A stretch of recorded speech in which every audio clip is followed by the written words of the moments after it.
so it doesn't matter. Perfect. So let's go ahead and get started. Good morning, happy new year to everybody who's online and here in the room. It's nice to be with you all. Are there any adjustments to the agenda? There is, Yes. right? And so we would like for Tim Bradshaw to do an older and disabled persons program update. And I suggest that we put that between the UPWP discussion and the board operations discussion. That's at 7A or Perfect. 7.5. We will do that. Any other adjustments? Okay, we'll move on. Public comment. Kim, did you want to make a comment? Yes, I do. I recommend John Moore be general manager for Green Mountain Transit, and I want to get back on the buses, please. Thank you. You're welcome. Amy. Happy New Year. And to you, I hear both. Any other public comment? Okay, we will move forward to at the next meeting is when we'll do the check register and the meeting minutes. So we're not doing that for now. Good morning, happy new year.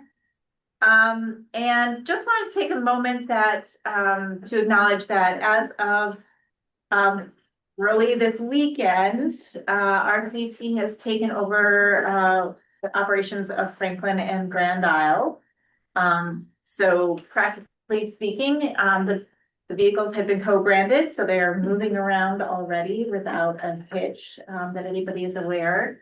And practically speaking, here at the board, we do simply and formally lose Bob and Catherine, which makes me cry a little bit because I think they were amazing individuals who contributed quite a bit. But I'll be a grown up about it. Anything else we want to add about Franklin and Grand Isle? Well, I do want to say great work to the folks with the transition. John Moore definitely for our staff here was our lead and working through all of the issues that were coming up. I think RCT did a great job with the transition, and I know that they were working late on New Year's Eve night there in St. Albans and to get everything ready for Friday. And so I do know that that there were hiccups. So hopefully, you know, they were invisible though to the clients and riders. But considering the momentumness of or the bigness of the transfer, I think it went exceedingly well. Thank you. Well done to staff for thinking through all the bits and pieces and making sure that happened. And Yep. So the nitty gritty, like transferring titles to buses and stuff like that, all slid through.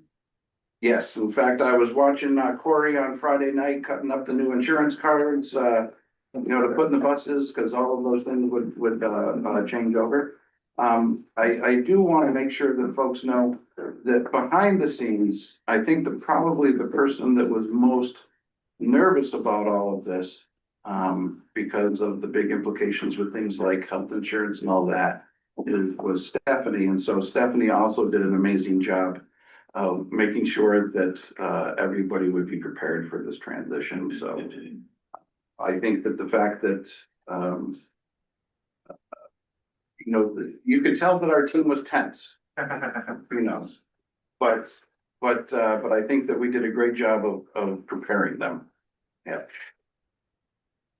well done, and thank you to all for thinking through all those little bits and details that I never would have thought of. Yep. Right. Anything else? All right. Chris, you got a lot of stuff on the agenda, so we're gonna move it over. Last month, we had really great conversation while we were here, lots of questions, wanting to make sure that we were doing things that were that made sense, that we understood the data so that we could make good choices and all that. And so I think Chris and others worked through some of that and are bringing some of the information to us today. And so, yeah. Oh, I was just going to do an introduction that I've heard from folks, that they are ready to start getting the information from our fare system, so that we can have a better understanding of how our system works. And I think that you'll find, Chris's presentation is gonna be super helpful. And also, we'll get to see, how some of our service reductions perhaps have, impacted our overall service numbers. So, Chris, thank you very much for putting, your presentation together. Excellent. Thank you all. And appreciate everyone's patience. I think one thing I just want to stress, as Amy mentioned, the data is really important, but it takes a while to ensure that everything is clean and accurate, and we want to make sure that we're all working from the same data source. And so I also want to really thank my team, so Camden Bacci, our transit data analyst, and Will Hutchin-Walker, our transit planner and scheduler, who helped do a bulk of the work that's in my presentation today. Let's see if I can share my screen. Folks are seeing the PowerPoint? Yes. Yep. Awesome. Perfect. So first I wanted to give a quick historical perspective on our ridership over the past 20 fiscal years here. I think a comment was made at a previous board meeting around different points in time among GMT's service. And so one thing I'll point out is that, you're clearly seeing on the right-hand side sort of the effects in FY24. We had a pretty good rebound year, sort of at the tail end of the pandemic, still being fare-free. And then at the end of FY24, launching fares, and then service cuts happening in FY25, we've seen ridership decrease. One other thing that I think I've mentioned in past ridership presentations is, our ridership among our routes has also really changed dramatically, from say an 80-20 split of local routes to commuter routes to now during the pandemic, we were at around 95% of our riders riding on local routes. And in FY25, we were at 97% of our riders among our local routes, and commuter and link ridership accounting for about only 3% of our riders. Another thing that I'll mention too is just in sort of the shorter context of FY25, I know VTrans has released the FY25 route performance report. So that's something that staff is digesting, and I know that there'll be a presentation coming to the board in the future. So one other thing on this particular graph that I want to highlight, you'll see 4 stars. So these 4 stars represent 4 different changes to the fare system over the past 20 years. So FY05 was a wholesale fare change that happened among all of our pass types at the time, and those increases ranged from anywhere from a 20% to 40% increase among either single fare rides, 10 ride passes, or monthly passes. In FY12, excuse me, you'll see another star. That was another change to the fare system, where there was no change to the single fare rides, but there was an increase among 10 ride passes and local commuter monthly passes and link monthly passes as well. In FY19, that was the culmination of the next gen service changes, as well as the fare changes that went into effect with the next gen service plan. And that was where there was an increase in single fare ride passes and 10 ride passes, but a reduction in local monthly pass costs. And then you'll see the final star with the new fare system that we implemented a year and a half, 18 months ago. And please, anyone interrupt me if there's any questions as I go along. So the next few slides are sort of a snapshot of, I know there's been also an ask to sort of have our ridership data be more transparent and more on our website, similar to our old performance dashboard that we had. So the next few slides are just a couple snippets of what we'll be putting up on our website in the coming. And so I just wanted to highlight both our ridership sort of holistically here, and then I'm going to look at a couple of routes that had some major service changes over the past year as well, and the ridership impacts. And one thing that we wanted to put in sort of this initial dashboard is total ridership by route over the past, this fiscal year and the previous fiscal year. And this is for the total system, as well as we'll have it available for each of our routes.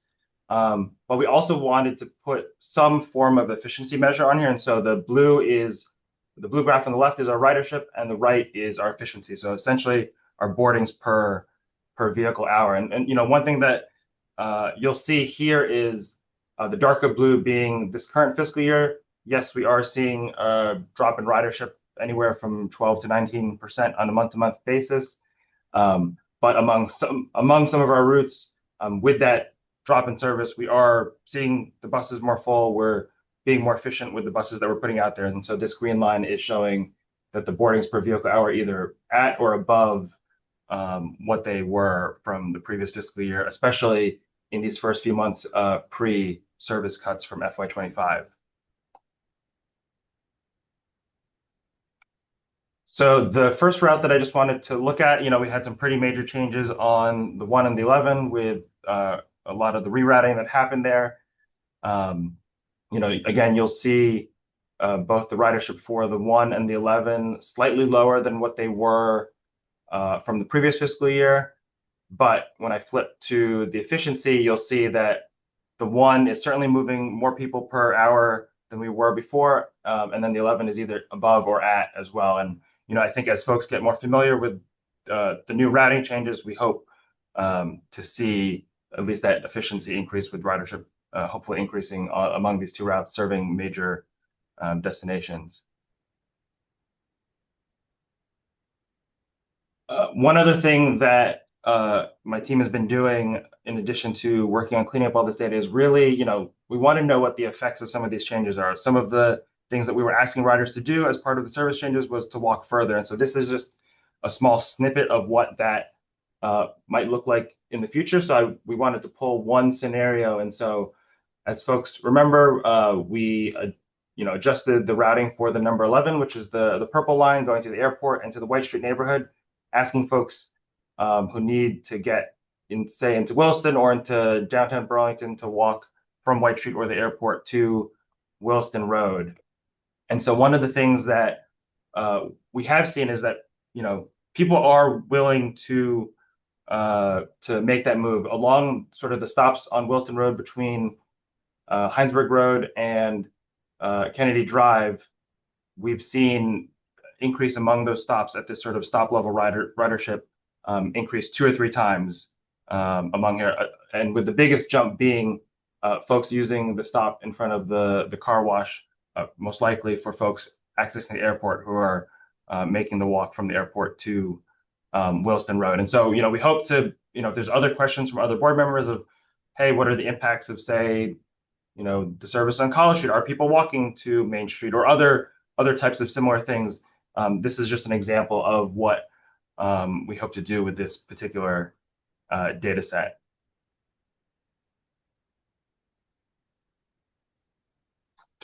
So this is another route that had really major service changes, the number 8 City Loop. As you'll see, this is the flip side from the 1 and the 11 example. We have seen ridership reduce on this particular route anywhere between 50 and 60%. This route has seen, from a percentage standpoint, sort of the largest decrease in service, going from from every 30 minutes to every 60 minutes. And, in this case, the ridership and the sort of cut in service has not been able to become more efficient among this route.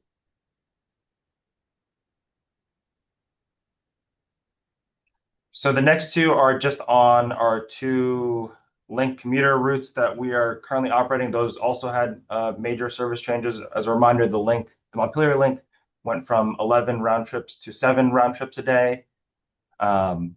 We've seen reductions in ridership go from anywhere from 7 to 22% on a month-to-month basis between FY26 and 25.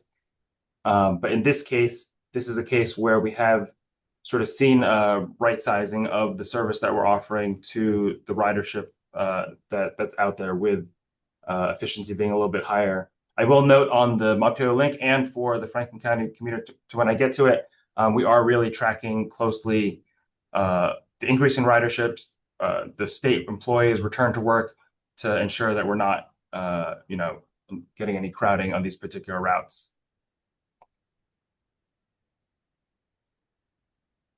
So this is the same for the Franklin County commuter, similar percentage drop in ridership with an adjustment for efficiency. This one we merged the Milton commuter and the 96 St. Albans link. And so we are seeing the efficiencies seen on this. I will note that you'll see sort of ridership drop month over month. We have had some challenges with the schedule, both the actual schedule itself and traffic congestion in Winooski with all the construction for this particular route. And so that has impacted ridership for this particular route. So as I noted, a lot of those screenshots were grabs from sort of 3 future dashboards that we hope to have. One, as you'll see on the left-hand side, is sort of overall ridership tracker, system-wide, by route, and also ridership per vehicle hour. Another one that will tie into some of the future slides is a fare tracker to look at all the different fare categories and fare groupings over time. And then finally, what we're calling a bus stop tracker. This is really going to be a holistic overview of our boardings per stop. Again, we don't have APCs at the moment, so this really is our team working through all of our GPS data and all of our fare data to sort of merge those 2 data sets to come up with this.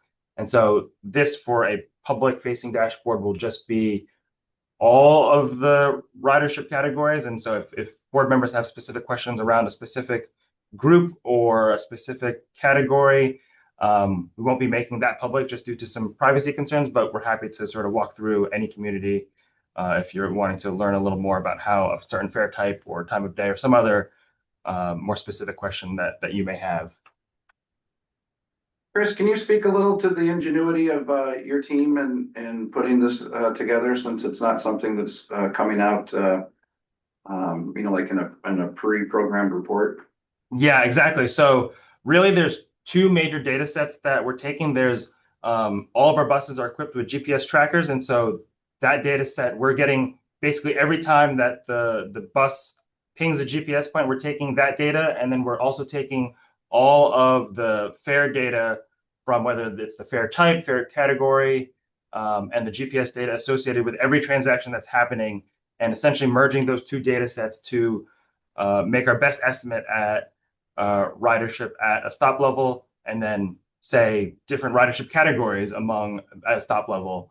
And so we've really been refining this process over the past few months to create this. And I'm really excited because I think, a long hope of ours is to still implement APCs that gets us boarding and alightings, but this is now including at least boardings by stop in the present, with a lot of the sort of really getting to understand what our riders, where our riders are moving across the system.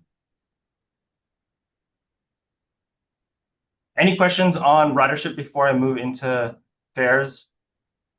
Yeah, we have Alana has a question. Thank you, Chris. This is really, really interesting. I'm curious, now that you have merged the data, do you have to do that all the time, or is the system set up to provide the data? It's set up in that way. There's still some cleaning on the back end before sort of my team puts it in, but the process is a lot faster now than, say, 3 or 4 months ago when we first started. Thank you. Other questions? Go ahead. Chris, were you going to say more? Oh, no, I wasn't. I was just waiting to see if there's any other questions. Bless you. I think you have satisfied our itch when it comes to trying to figure this out, and knowing that there'll be some of it on the website so we can easily access. Yeah. Paul. Chris, I guess I do have one question, which is knowing that there is at least a portion of this that's a manual process, what is the anticipated frequency of updating the data? So basically our process so like, for example, you notice in the ridership data, it was up through November. We're working through the December data sort of this week. So I anticipate basically it'll be a 1-month lag essentially for that. Great, thank you. Yeah. Okay, moving on.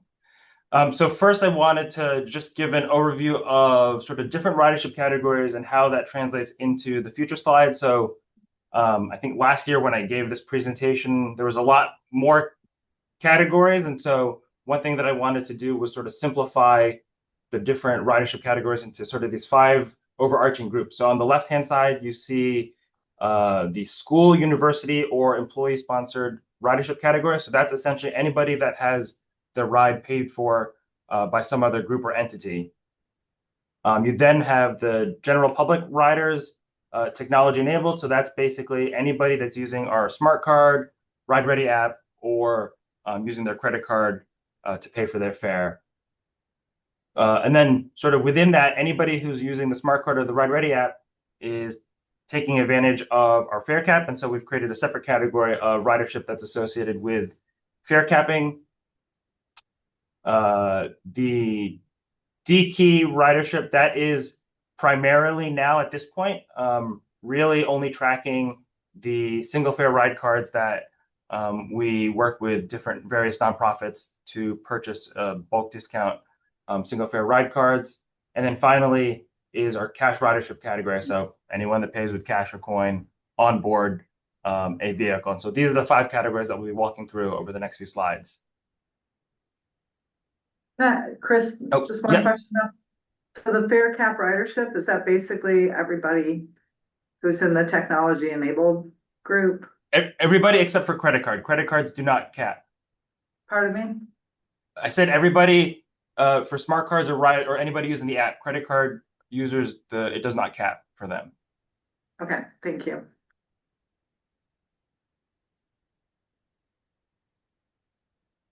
So this is recognizing that FAIR started in May of 2024. It was just easier to start with the beginning of the fiscal year. So this is just a quick graphic showing all those different categories and the percentage breakdowns.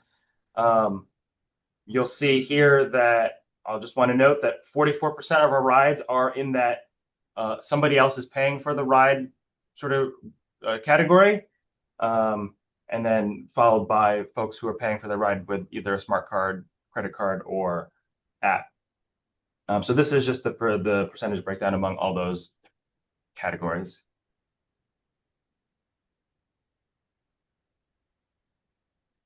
So looking at the all the people who pay for their ride either through the app, smart card, among anybody paying for with the app, smart card, cash, or a fare cap ride.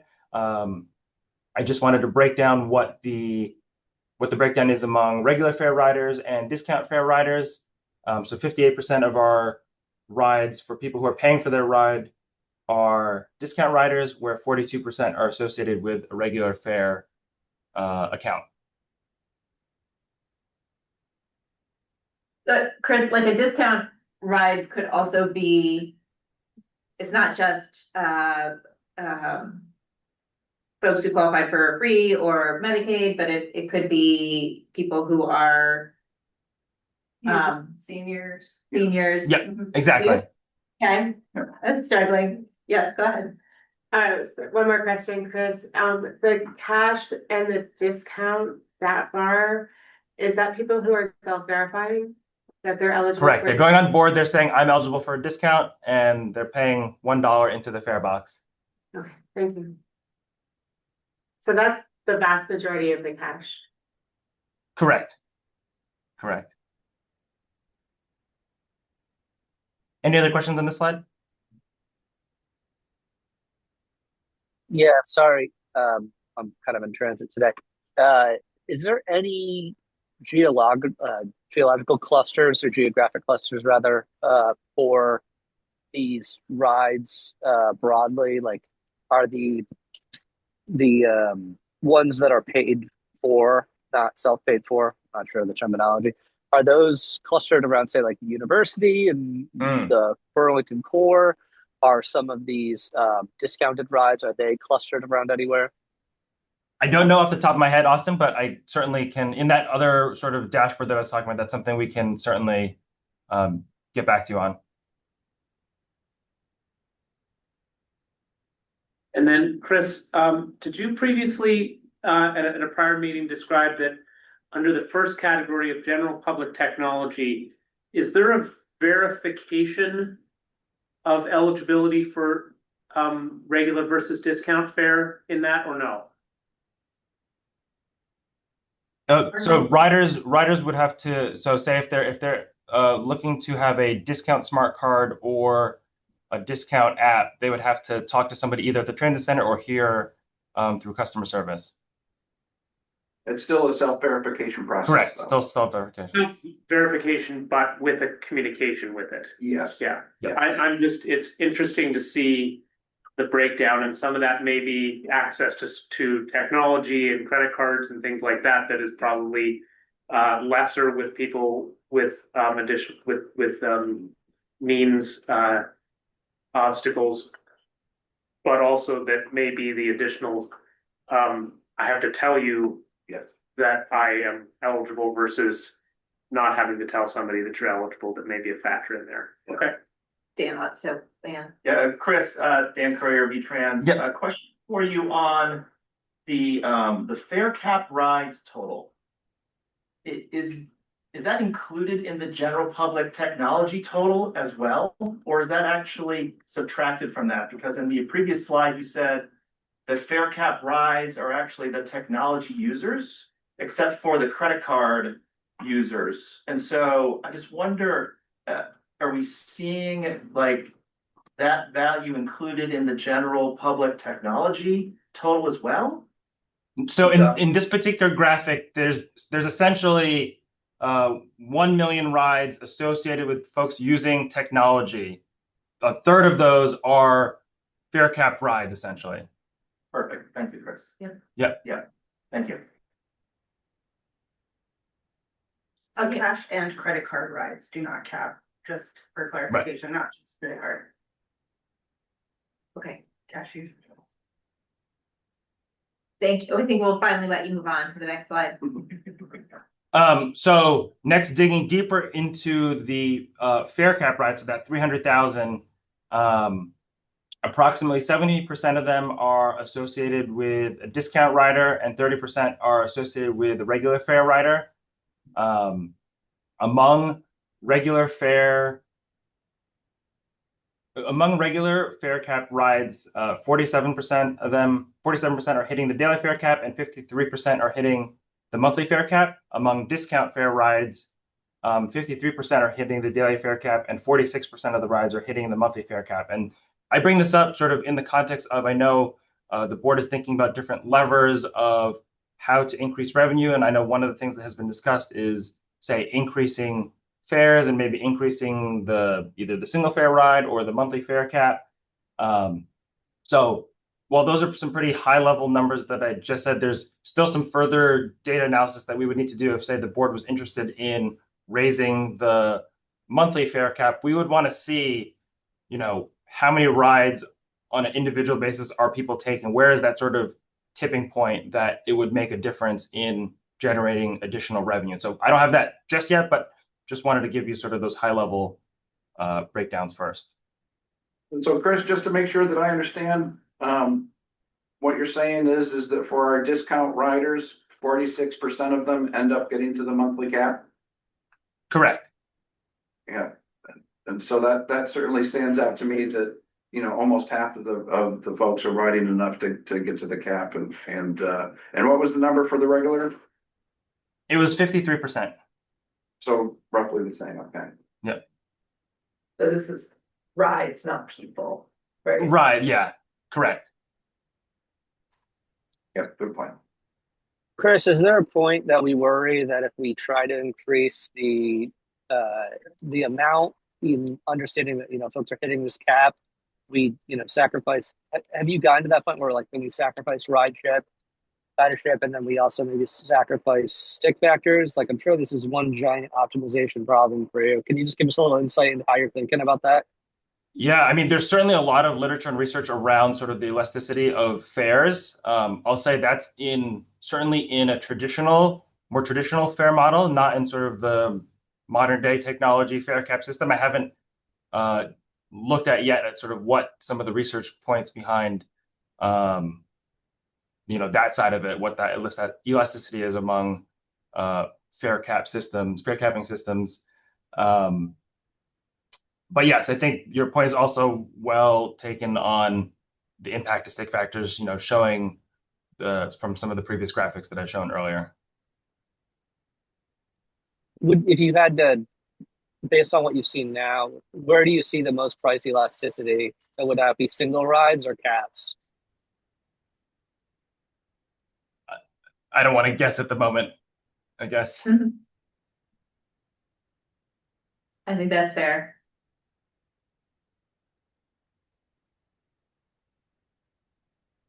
So I just wanted to also point out, so this is now 2 graphics. This is just looking at folks who are using technology to pay for the ride, again, whether that's the credit card app or smart card. So the graphic on the left is in the first 6 months of the fare system. You'll see that 60% of the rides were associated with a smart card, 22% associated with the app, and 18% with the credit card. And over the past 11 months, we've actually really seen that shift to 45% for the smart card, 24% for credit card, and 31% among the app. So again, I think this points to, there was a point earlier about sort of access and ease. I think, you know, the app folks can, same with a smart card, but it's very easy on the app to sort of load your account with money and do that versus maybe say going to the transit center to load up that money. All right, I'm just trying to tell which color is which. Gray is smart card, green is credit card, and blue is the app. Apologies if it's small on the TV. Chris, as far as the kind of, I know we don't have like what the actual, the like denominator is here, but does this account for like people switching between? Is this like people switching between modes of payment or like a change in actual like ridership? Or do you have a sense of that? I mean, I think both. Essentially, this data is every transaction type. So it's basically taking every single transaction that happens among those 2 different time periods. Right. I guess I'm wondering, like, are people who were using the smart card switching to the or That are different people, right? frequently, that happens Okay. really frequently, that people are switching between modes of payment. Okay.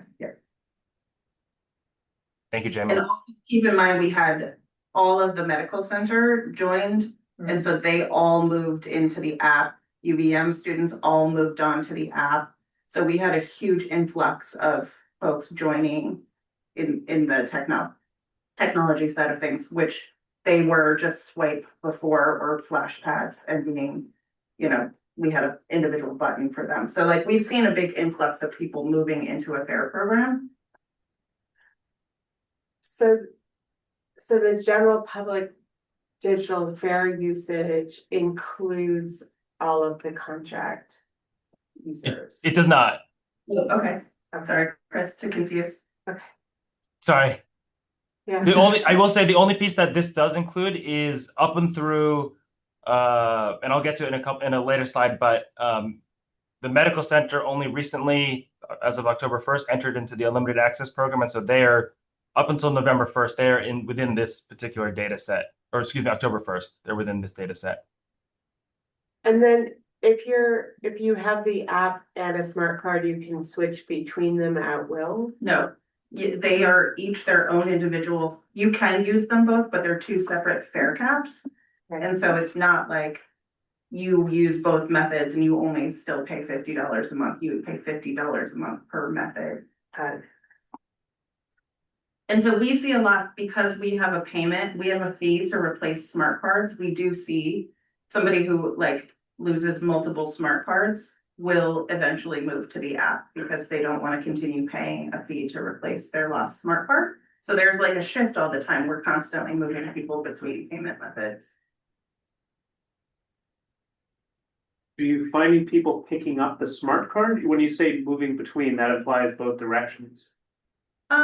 People who have paid cash before will pick up the smart card. Yeah. You know, it takes some, the fare cap is really confusing to explain to riders. Right. And so it takes a little while for them to be riding, for them to understand the benefits of moving to one of our technologies. Do you find that it's sort of a one-way flow though, cash to smart card Yes. to app as Absolutely. opposed to the other direction? Yeah. Yeah, and a lot of folks who are using the app or a smart card are also in programs that are helping pay for their rides. So we have other organizations who provide vouchers. They're included in this category. We don't count them separately. And so, you know, they have to be on one of these technologies in order to be to benefit from those programs.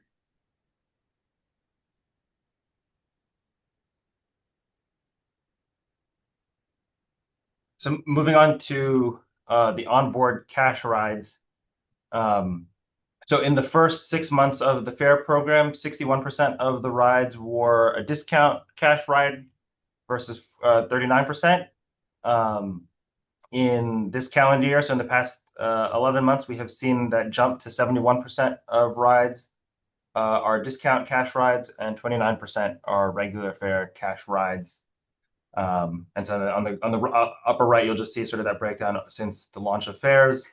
And then one thing I just wanted to point out is this is a really rough graphic on the bottom right-hand corner. And so I just wanted to put out, you know, what the additional cash revenue would be, which is in the right-hand column, if we were to sort of have an intervention and create some sort of verification system. So in the event that we shifted to, say, a 60% cash ride and 40%, or excuse me, 60% discount cash ride and 40% regular fare cash ride, assuming the same amount of ridership, that would increase our revenue by about $28,000. If we were to get to a 50-50 split, that would only generate an additional $57,000 worth of revenue. So I just wanted to put that into context. Again, remember, cash rides are only 14% of our total ridership breakdown. So essentially, Chris, if we implement a verification for discounts and it's wildly successful and gets us to 50-50, that it would generate about $57,000 a year. That's correct. And that's assuming ridership stays exactly the same. Okay. Which it probably wouldn't in this particular case. So whatever system we come up with is going to have to cost a lot less than $57,000 a year to implement. Exactly. Okay.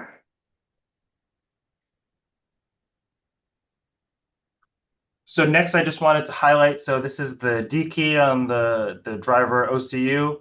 The gold star in March is when we eliminated the let them ride policy. And so this required that somebody has to be a fare paying passenger to board our bus. So between the beginning of fares to March, this was a system that we were using. This was a key that we were using to, if somebody didn't have the full fare, we'd hit that key to at least mark ridership and allow the person to get on. It also was for any time there was some sort of app issue for somebody, or anybody through the single fare ride voucher program that we work with local nonprofits on.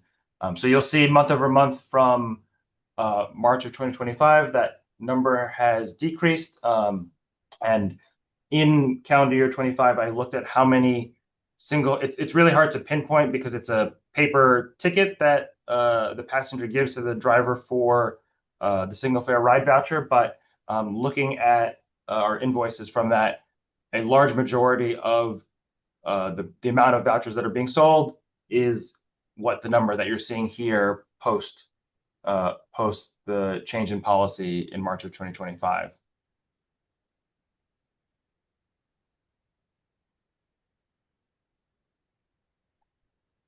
So finally, in the school, university, or employee sponsored, again, this represents 44% of our total ridership.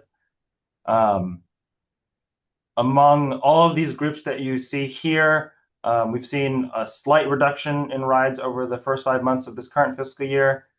I will note UVM is our largest group, and they have seen the smallest ridership decrease at only 3% decrease from the previous fiscal year.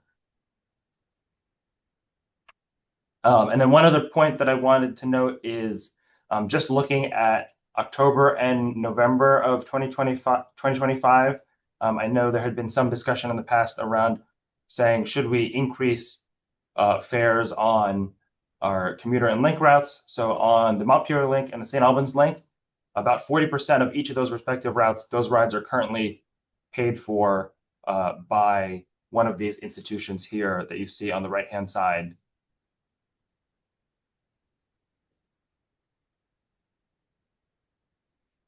And then finally, as mentioned earlier, oh, Chris, hang sorry, on. is there a question? Yeah, you have it looks like it's a LUMS category, City of Burlington and local businesses.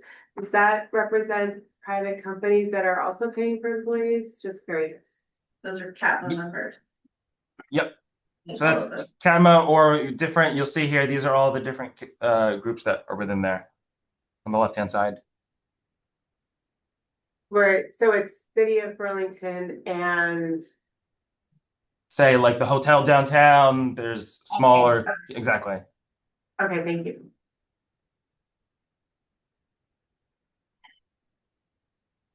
And then, yeah, finally, as mentioned earlier, this is just data on the UVM Medical Center. And so previous to October of 2025, they had their own fare arrangement where the medical center paid for 50% of the rides. And then on October 1st, the unlimited access agreement began. And you'll see it was a pretty steady ridership month over month. And I think we've seen the success of having the free fares for medical center employees just in the first 2 months of the program. And most of those medical center employees are riding the 2-1 and the 86 to get to and from the hospital. So that's it for ridership. If there's any other questions. Yeah. I don't see other questions, but I did want to say thank you. I think that was a really very helpful. Oh, Tasha does have a question. That was a really helpful kind of look into all of that. So we're running out of time, but Tasha, go for it. Oh, just quickly, that was super helpful. Love data. Just Chris, off the top of your head, any big policy takeaways that you want to share with us from that? Not at this moment. I think this is really just information for now, and I think this will help guide future discussions. Thank you. Yeah. I do want to give a shout out to Chapin Spencer because he was instrumental in getting our new agreement with the University of Vermont Medical Center. And so I think it's very satisfying to see that agreement has increased ridership. So thank you, Chapin. It was great to see the chart, and I think it's a great reflection of a policy lever that we can try to press down on more with our partners in the community. And I'll just say if folks want to sort of dive deeper, happy to sit down with folks on the board if there's more specific questions than this sort of top level overview. So please feel free to reach out. Great. Thanks. And thanks for all the work behind the scenes that went into create these. Let's move on, Chris, to the UPWP overview. Yeah, so I certainly don't need, I think there's 20 minutes allocated. I only don't need that much time. So this will be relatively brief. So I just wanted, this is sort of a two-step process. There's this agenda item on sort of an overview of what UPWP is, and then we'll be coming back to the board again the end of January at the next board meeting for approval of the actual UPWP document that we'll submit to CCRPC. And so I know many folks have maybe interacted with UPWP, but just a brief overview. That stands for the Unified Planning Work Program. That is a primary funding source from FHWA and FTA for planning funds here in Chittenden County, as CCRPC is the one and only MPO in the state. And this is a requirement for all MPOs to complete one of these for this type of funding. The RPC uses this document to outline much of their work among many of the studies done both in-house through their staff and through consultant funding. It's also used towards staff time on a variety of transportation and land use technical assistance projects. And then this funding finally, and most importantly, is used to support GMT planning efforts, as well as planning efforts among a number of other regional transportation nonprofits in the area.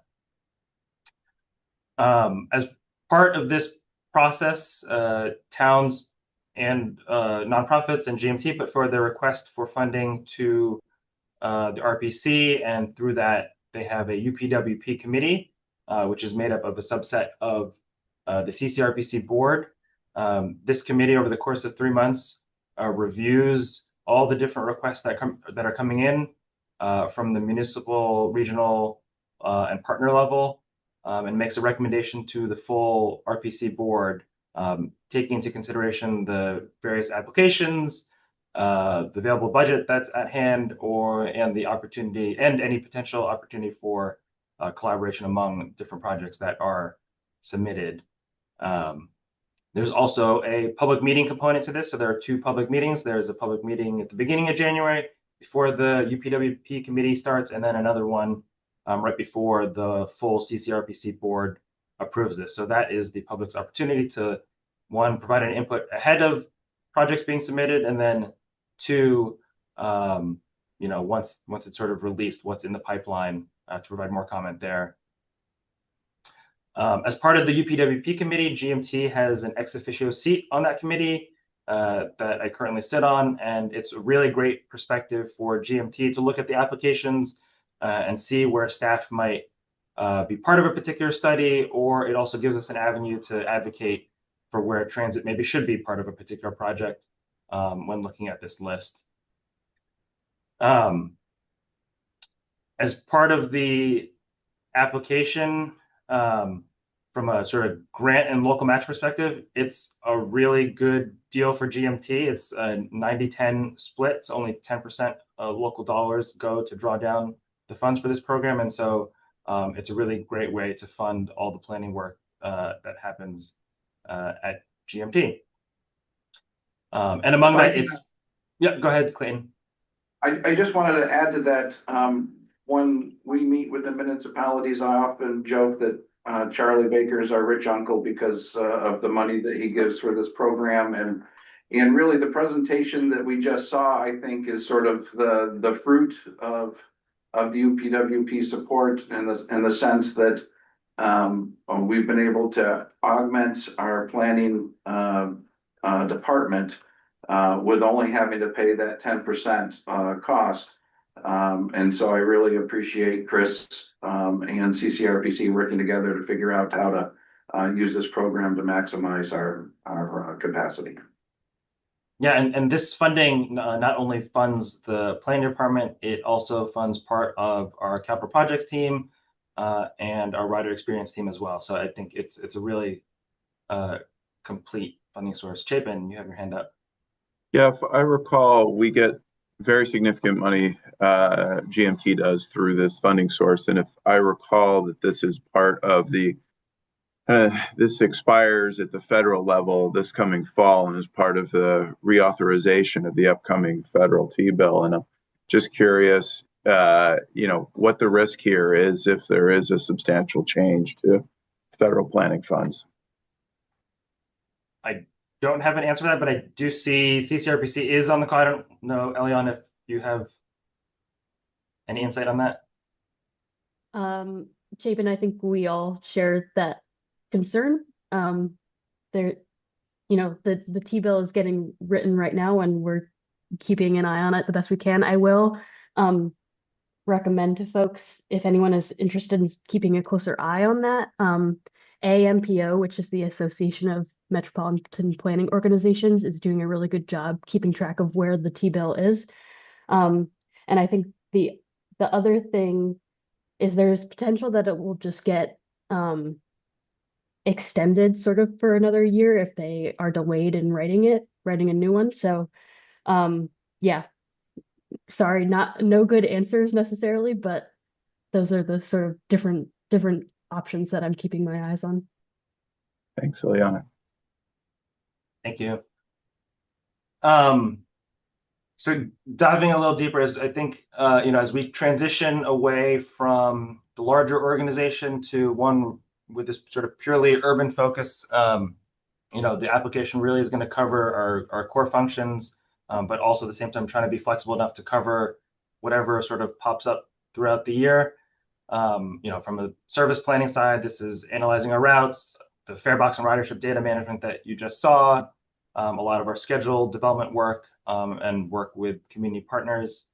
From a capital project side, it's really assisting in our vehicle and infrastructure planning, such as EV planning or grant applications or vehicle procurements.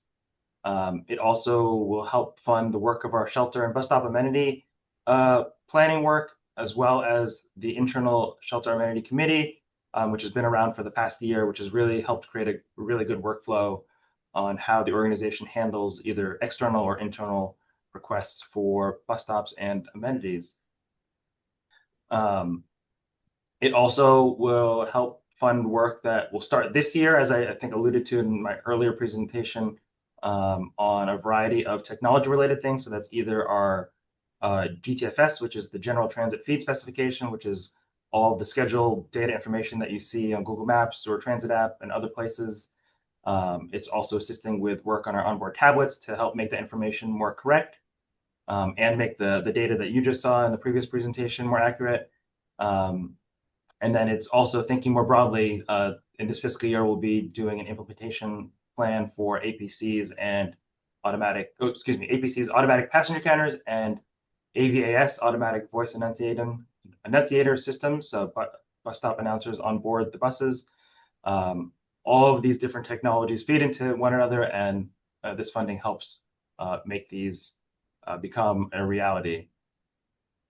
And then from a reporting side, this work also helps with the work that I mentioned earlier, but it also helps with critical reporting to the National Transit Database. This is the database where all of our service data and a lot of financial information and other information goes, and that is probably most importantly what feeds into the stick factors that we heavily rely on. So a lot of this data goes into how FTA determines the stick factors for small agencies like us. The UPWP also helps, will be helping with the rider experience perspective with the rider experience committee that Jamie's team is going to be starting this fiscal year and carrying on into future fiscal years. And then, as I mentioned earlier, we'll bring a draft of the application to the board in January for approval, and then submit that to the RPC by, I believe, the January 30th due date. And so if there's any questions, if there's any specific projects that are happening in your community that you think GMT should be a part of, please let me know, and we can work on including that in either the full application or in our presentation to the UPWP committee in January. Thank you. Bless you. This is great. It's nice to have the overview before. Thanks, Eliana. The due date is January 23rd. That's a week earlier than you just said. 30th was the presentation. That's what it was. It's really great to have the overview fresh in our minds before we have to discuss, or at least before we see the actual application. So thank you for this. Thanks for putting time on the agenda to do that. Any further questions? Okay. We are going to pivot to talk about the O&D with Tim. And before I turn it over to Tim, I do want to let folks know that we had originally planned to implement our trip reductions on January 5th, yesterday. We did get a request from one of the municipalities, the municipality that uses this program the most, to delay that implementation until January 12th. And so that request came in at the end of last week, and I did approve that 1-week extension. The concerns raised was that that we ended up mailing notifications on December 17th, which meant that with the holidays, there was concern that people didn't have enough notice for the changes. And so I just wanted to let folks know that that was a decision that I made last. So Tim. Thank you. Good morning, everyone. And I did reflect that in the PowerPoint, and I just wanted to let the board know. We did crunch some last minute data, me and Rich Carmo, last night as well as this morning, just to have some more meaningful data for the board that was requested at the last board meeting. I can certainly share the updated PowerPoint with the board. Okay, I'm going to share my screen.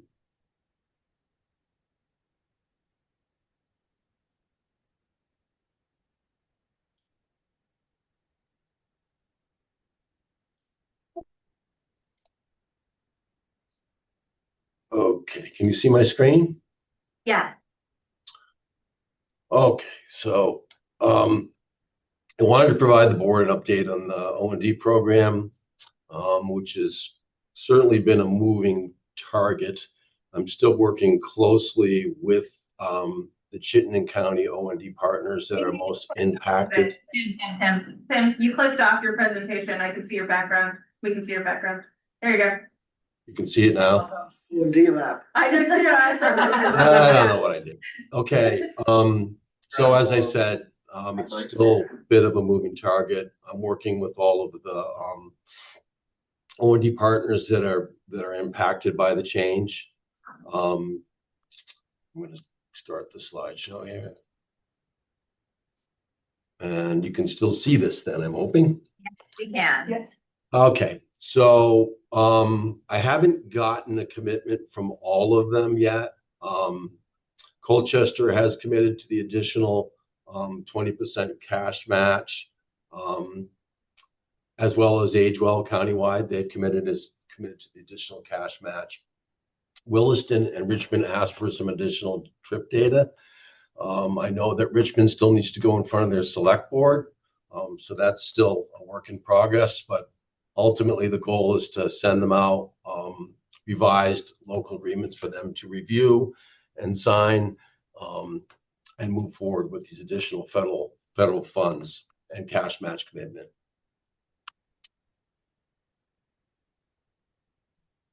So FY26 federal budget for Chittenden County OD is the original budget was $435,200. Federal expenditures through November 2025, and this is some of the data that Rich and I were working on last night and this morning to provide the board an updated projections through November instead of through October. To be budget neutral, GMT should be at 181,348 federal through November.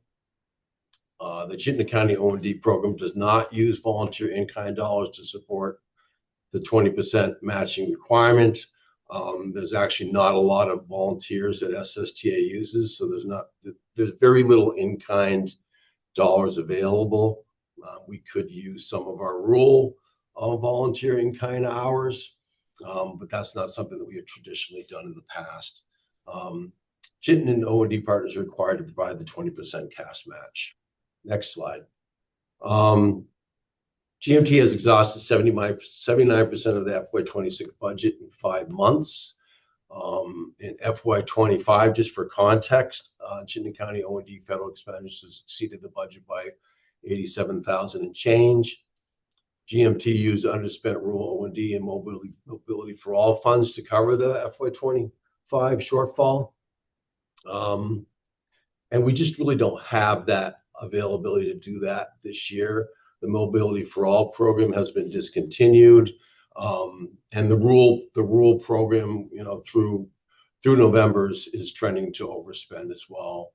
And those were discretionary funds that we had used in 25 that we just don't have available. So this kind of gives you a breakdown on actuals for FY25 and FY26 year to date. You can see that we're certainly trending higher in 26. Part of it's related to increased operating costs, increased ride volumes, a slight increase in cost per trip. You can see in the top section of this chart that those are the 100% costs. The rider count those are unique riders. Those are like individual riders served. For FY25 and FY26 to date through November. Next slide. So this is the O&D budget through November, and you can see that we're overspending. Some of the smaller partners are in pretty good shape, like Cathedral Square. They're okay. UVM Home Health and Hospice, they're in good shape. Champlain Senior Center and Community Center is, through the Burlington Parks and Rec, and they're also in fairly good shape. It is worth mentioning that I reached out to Milton as I was proposing to give them, a substantial increased federal award, and they indicated they just did not have the ability to do that within their proposed budget, and they wanted to stay budget neutral with their cash match commitment from their original award. What does that mean? We are going to set aside some funds that aren't awarded, that haven't been awarded, just those that have an interest in an increased federal award. So maybe we can help them out later in the fiscal year. GMG provided VTrans extensive trip data analysis for FY26 through October in our request for additional federal funding. VTrans based on the analysis, they gave us an additional $265,000, $215 federal, $50,000 state. With the additional funding commitment from VTrans, GMG is finalizing equitable allocation for the additional federal funds by O&D partner based on the 26 spending forecast. That's what I mentioned earlier about I'm still working with each individual O&D partner to determine what that final federal award is going to be. I'm just waiting on a commitment from a couple of towns at this point. And I've contacted all the partners. Trip constraints. So as Clayton mentioned, we did push this back a week. There was concerns, as he mentioned, that there wasn't ample notification. We did send them out with the 15-day required notice, but some rides got canceled and some clients were upset, so we pushed it out another week. But the trip constraints that will be effective on the 12th, critical care will remain unlimited, adult day will remain unlimited. There'll be a maximum of 6 round trips per client per month for either non-emergency medical or shopping trip purposes. Excuse me. It is worth noting that some of the O&D partners currently have more stringent trip guidelines than the 6 round trips per month. So they're really not impacted by these changes. Some are. I think as far as the 6 round trips, it's minimal on how many are being impacted, and you'll see that on a later slide. Social personal trips are no longer eligible. Vocational work-related trips are no longer eligible unless funded under the Recovery and Job Access funding program.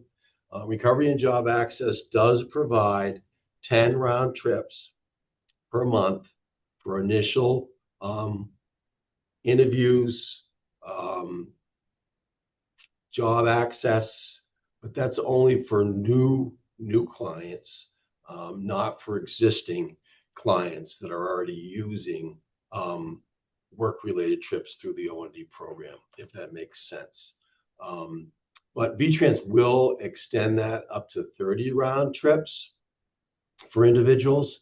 But once those are exhausted, because it's a limited funding in that program, once those trips are exhausted, they have to find their own way.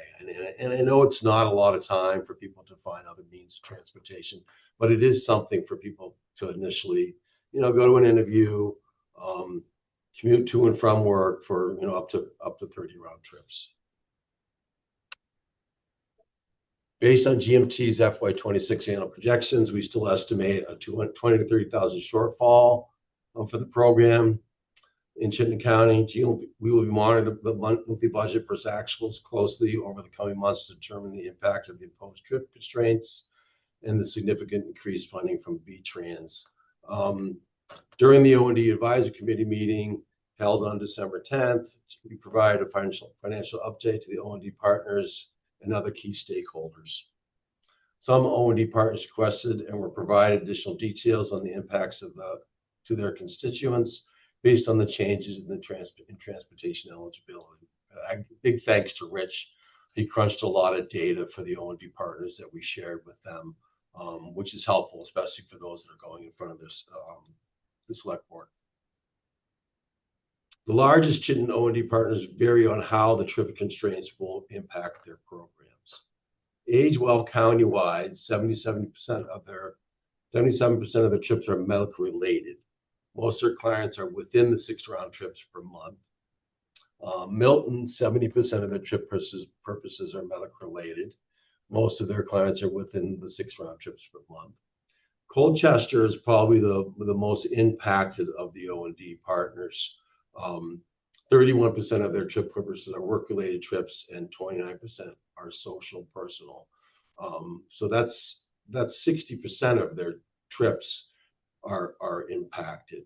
And we're going to see how things go with these additional trip constraints, and if things are trending in the right direction, maybe we open it up a little bit. Maybe we pull back on some of those trip constraints, but that's yet to be seen, and we really need to focus on getting ourselves budget or close to budget neutral so that we can still maintain some of the most critical type of transportation services that we provide.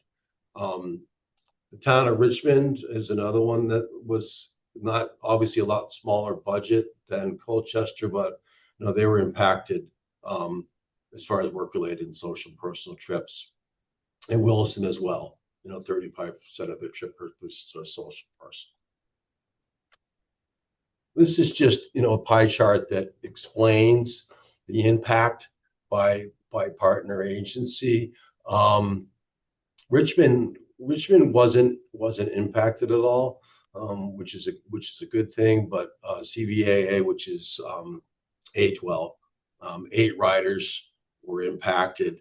You can see what the forecasted cost savings would be there, and those are 100% numbers. Colchester, 85 trips, 3 riders are impacted, and that a lot of that is riders that have more than 6 round trips per month. And you can see the other numbers on it there as well. I won't go through all of them, but if you look at the bottom, you can see that it's really a very large percentage annualized related to the medical, non-Medicaid medical and shopping trip purposes that will be impacted. So it's not a huge impact on that part of the program, but the next slide is certainly more impactful. This is the impact based on eliminating social personal trips, work-related trips, and you can see that some of those numbers are a lot more significant. I'm going to pause here for a minute to see if anyone has any questions to this point.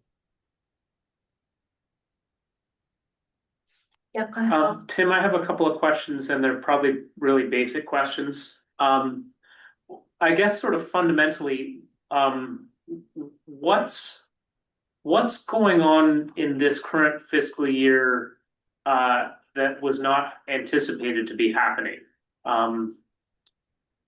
Yeah, I guess that's sort of my fundamental question of.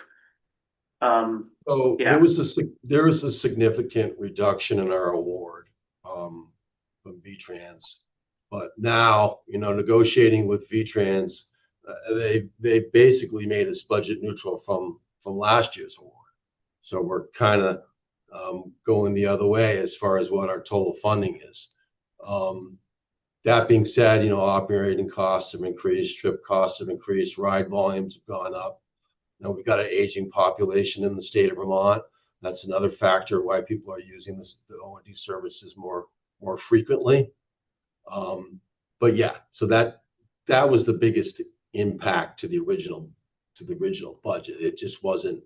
It didn't align with the expenditures from the previous year. We're still looking at ways to be more efficient, whether that's more volunteers in the Chittenden County region to support the program, because that spreads the O&D dollars further if you're using less expensive modes of transportation. Combining rides, getting as many people as you can in one vehicle is another way to save costs. I hope that answers your question. Go ahead, Paul, and then I have a question. I'm going to jump in front of Alana before I forget my question. I've got 2 more questions, if that's Go okay. for it. First one is, you described a $20,000 to $30,000 shortfall anticipated. Is that on the 20% match, or is that a total? That's a total. That's the federal. That's the federal. We're still looking at, you know, a 20, 30,000 federal shortfall from the additional award that we received from V-Trans. Okay.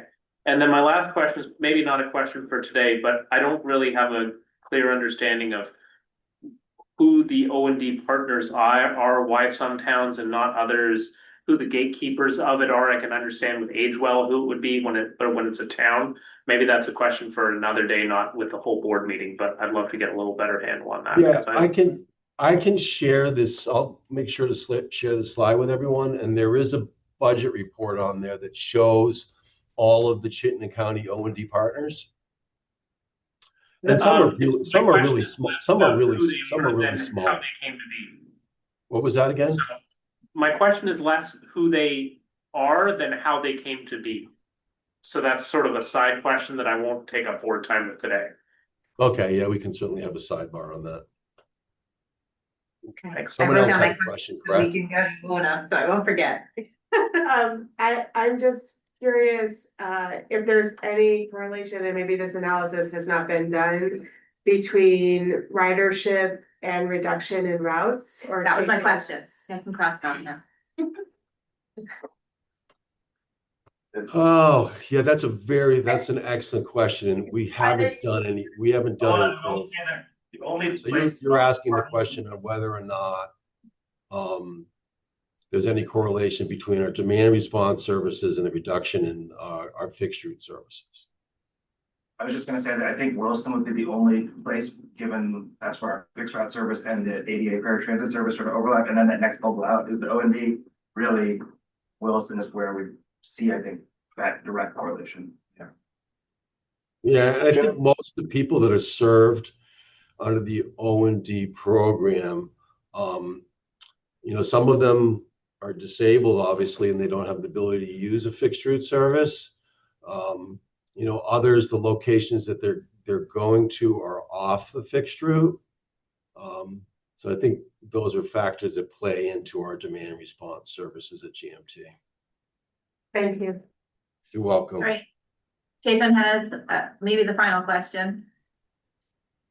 Just thank you very much for this overview. As we're navigating some difficult waters, financial constraints and eligibility changes, how is GMT and the O&D committee working together in terms of communication out to the public and setting expectations? Is there anything that the board needs to be aware of where we could help improve the change management? I think, you know, good question, Chapin. I think our call center does a very good job of informing the general public of what, you know, their trip constraints are, what their eligibility is, whether because some of our clients have both Medicaid and O&D eligibility. So I think the call center does an excellent job of explaining that to the customers, as well as SSTA. SSTA does an amazing job with that. I think there was some confusion initially on what those changes in trip guidelines are. As I mentioned, some of the O&D partners have more stringent trip guidelines in the six round trip medical trips per month. I think there was some confusion there. We work closely with Morgan at SSTA to update those trip guidelines that they provided to the call center staff so that they could adequately inform the general public when they called in their rides. So I think we've done a lot of that work already. And as far as the advisory committee is concerned, you know, we meet on a quarterly basis. And I think we're going to have a sidebar, aren't we, Ileana? I think you asked for something next week. So I think we are going to have an extra meeting next week to discuss a lot of what we're going over today. Okay, thank you. You're welcome. Amy, I know we're short on time, but if I could just have some wrapping up comments. Please. First, I want to thank V-Trans, Dan, for the flexibility that we've had in approaching the challenges, and I really appreciate that. Also, and just thinking for the future, this program is actually a rural transit program. And what that means is that the rural transfer will mean that GMT will no longer be in our administrative role after July 1st. And so RCT will be taking over administration of OND in Chittenden County. And so they'll sort of be taking that lead that we have right now. And so that's it. Thank you. Can you add Moving on. words to the last statement? That seems like a big deal. It is. When you say administrative response, can you just add a little, is that sort of off our sphere of yes, so thought as of the next fiscal year yeah. entirely? So if the program, if Berlin transfers to TBT on time, July 1st, then our involvement in the OND program will come to an end. I will say that, you know, one of the things that does kind of concern me is that, for example, all the letters that went out with the trip restrictions, you know, is on GMT letterhead. And, you know, so I do think that it's something that we need to be aware of, that, you know, people may be looking at GMT as, you know, hey, this is part of their service reductions, you know, for fixed route, which is, you know, certainly not the case. And so I do think that there is the potential that just reflecting poorly on us. But in the future, in order for us to receive rural funds, we'd have to be a rural provider that V-Trans would then have to inspect and do all of the compliance things, which really wouldn't make sense for them to continue to do after the transfer, which is why RCT will administer.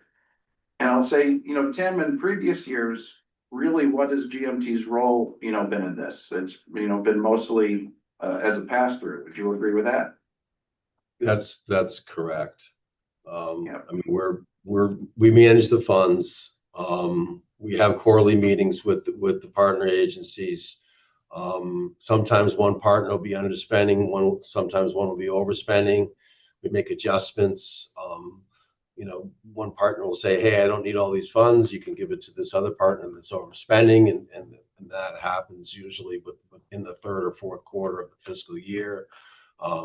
So there's a large financial aspect to those advisory committee meetings where we have those discussions and determine, you know, how to best make it through the year with the funding that we have.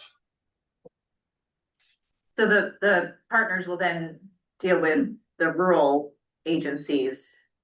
So the meetings that we're having with our municipalities in my case will be done through our CT and Williston's case. Correct.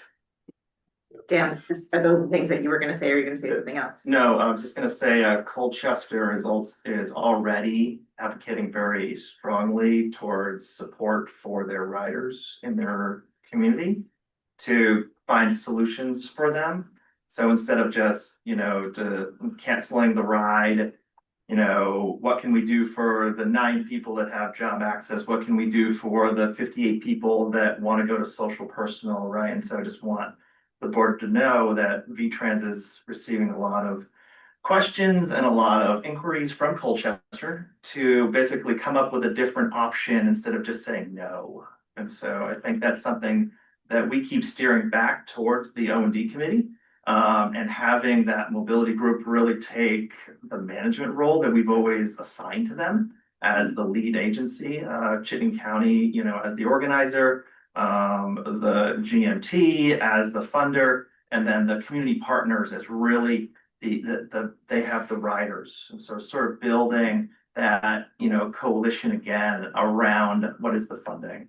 And so I know it's sort of coming very late in the game, but I'm just letting you know that this will not go away. We're going to have to be very active in managing this program for the next 6 months.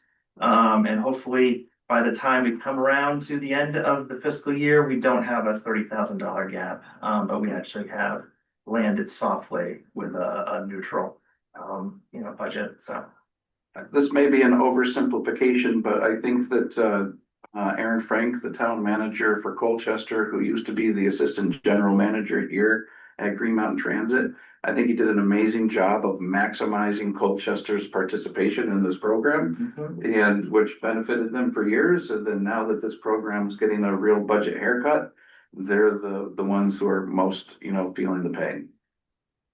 And just to follow up on what Dan said, in the last advisory committee meeting that we had, we did mention to the partners that they could work directly with SSTA to pay for the cost of those trips that are no longer eligible with the federal dollars. directly to SSTA, and I think many of them are considering that. So that's another way that would lessen the impact of those trips that are no longer eligible. And I know that SSTA has mentioned that, you know, with the decrease in ride volumes due to the trip constraints, they have the availability to meet the capacity of those rides that are billed directly to the O&D partners, if that makes sense. So I'm kind of out of time, I think, Clayton. Totally, You want me to still? Paul Do has you one still? more question. Do you still Just want me to go curious. through? Was If there another is a- question? At the end of the fiscal year, who eats that? So it's never been an issue in the past, Paul. We've always managed it, whether it's using unspent money from the rural side or some of these mobility for all discretionary funds. So those will be discussions that we'll have to have with VTrans when we get closer. Short answer is we will. End of the fiscal year. Sorry. They've always done an excellent job of keeping us whole. I recognize that we're gonna have more conversations about this as a moving piece, so I'm gonna, forgive me, I'm gonna stop this conversation so we can move along.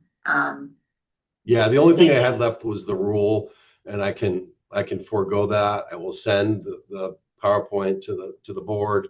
It is worth mentioning with the fact that Milton they just don't have it in their budget to commit to the additional federal award and the cash match, that we are looking to give Central Vermont Council on Aging some additional federal money to support their program, because they took $100,000 cut in FY26, and I've already had those discussions with VTrans as well.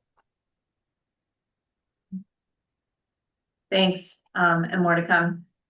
I'm gonna move us along to discuss board operations in 2026. And this is where we get to kind of talk about our board committees, what those look like, and moving forward. And Clayton, did you want to add anything to kick that off before I run off at the mouth? I'm gonna, just to provide, I think, a little bit of structure from the conversation that I had with Amy and Andre yesterday.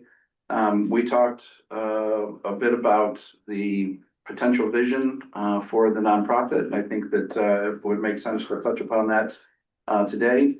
But probably more importantly, for thinking about our future operations, one of the things that we discussed was moving forward with 4 different committees.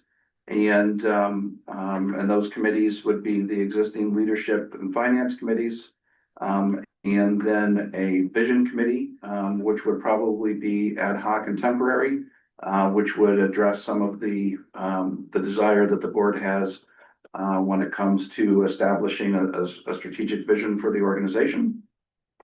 And then lastly, that sort of service committee that would combine operations planning, rider experience, into one committee focus.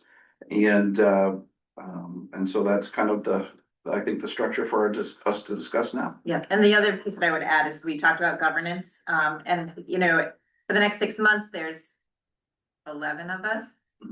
11 of us, and didn't want to tax our members by having to be on 2 committees or whatnot for most people. So we thought that the visioning committee would be kind of a first half of the year, time limited, and then governance could pick up where that one leaves off. So we didn't forget about governance, but trying to protect people's volunteer time because it's a lot.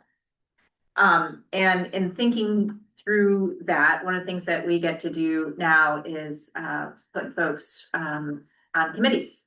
And leadership pretty much stays unchanged, but we have finance, visioning, and service. And so I reached out to a few folks to see if they wanted to lead those. I asked Susan if she would be interested in leading the visioning committee. She said yes. And then I did a little dance, and then she asked a follow-up question, which I haven't answered yet, because really wanting to sit down and discuss what that might look like. And then I asked Chapin if he would be interested in leading up the Service Committee, and he sent me a response, which I haven't read, but I know it's there, because he gave it to me while I was doing something else. And then I asked if Paul, would be interested in continuing on with finance, but I don't know if he had a chance to read those. So the other piece of that is, I could willy-nilly put people on committees. That's not how I roll. So if you are an alternate or a regular commissioner and you have a preference, let me know. I would certainly love to put people where, they're most interested or passionate. And I can reach out to folks after the meeting and prompt that with an email.